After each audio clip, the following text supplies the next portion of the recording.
l'université de Maroua, c'est l'une des plus grandes universités internationales. 25 000 étudiants, 600 000 étrangers. Elle contribue au rayonnement du Cameroun aujourd'hui. Qui n'a même pas de site encore. Oui, même à la CIATV, ils ont dit que l'université de Maroua... Je veux l'exclure tout le temps. N'a pas été... L'université de Maroua, c'est pas un débat, M. Bello. C'est du papier. Non, vous ne changez pas le ferment. Non, non, professeur, on a des règles. C'est pas un débat. C'est de la propagande.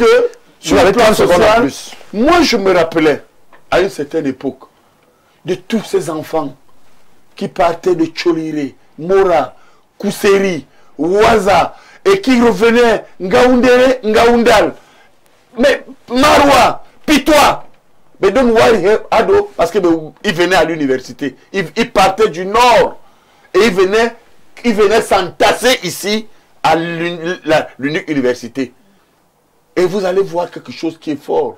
Le Septentrion a 3 universités, 3 recteurs. Imaginez-vous si Paul Biya n'avait pas été là ou n'avait pas eu l'ingéniosité de le faire.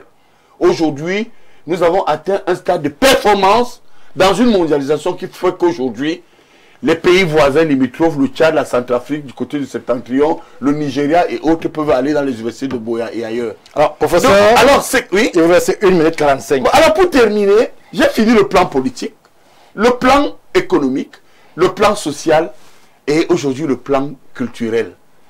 Il y a des dynamiques qui se sont mises en place, même si, je vais vous dire, elles restent insuffisantes. Est-ce que vous pouvez au moins dire, et je termine par cette phrase, quelque chose de bien fait par le président Biya? Dites-le. Si vous arrivez à le dire sur ce plateau, maintenant et tout de suite, les Camerounais comprendront que il y a un cap réel de changement que vous voulez.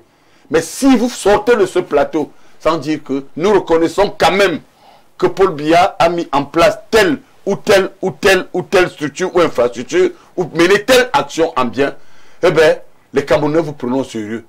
Maintenant, vos affaires de querelles, vous allez vous entendre, vous n'allez pas vous entendre. Mais nous, on s'en fout. Vous montrez tout simplement que vous êtes des enfants indisciplinés. Voilà des enfants qui veulent le pouvoir. Je vous jure, vous étiez à 2 doigts de prendre le pouvoir. Les 2 jours-là, montrez donc aux Camerounais, vous ne le ferez pas. Et c'est pourquoi les Camerounais, comme ils sont épris de paix, ils veulent réfléchir, ils sont conscients de leurs problèmes, comme l'a dit le président hier à Maroua. On a des problèmes au quotidien et des souffrances. Eh bien, les Camerounais vont d'abord vous dire, en attendant de voir clair, on va d'abord reconduire le sage. Merci. Parce que c'est lui l'espérance. Merci, professeur. C'est pourquoi vous êtes en train d'être ridicule. Vous vous querellez comme des enfants.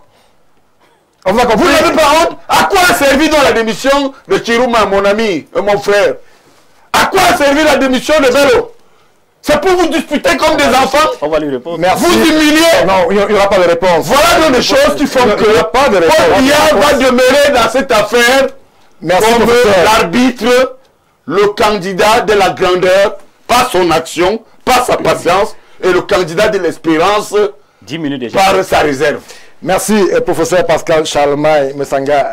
On doit vous dire la vérité. Le biaïste, merci à l'UNDP. Yaya Bello était présent sur le plateau. Merci. Vous n'êtes pas capable. Abdoulaye, professeur, bien achevé.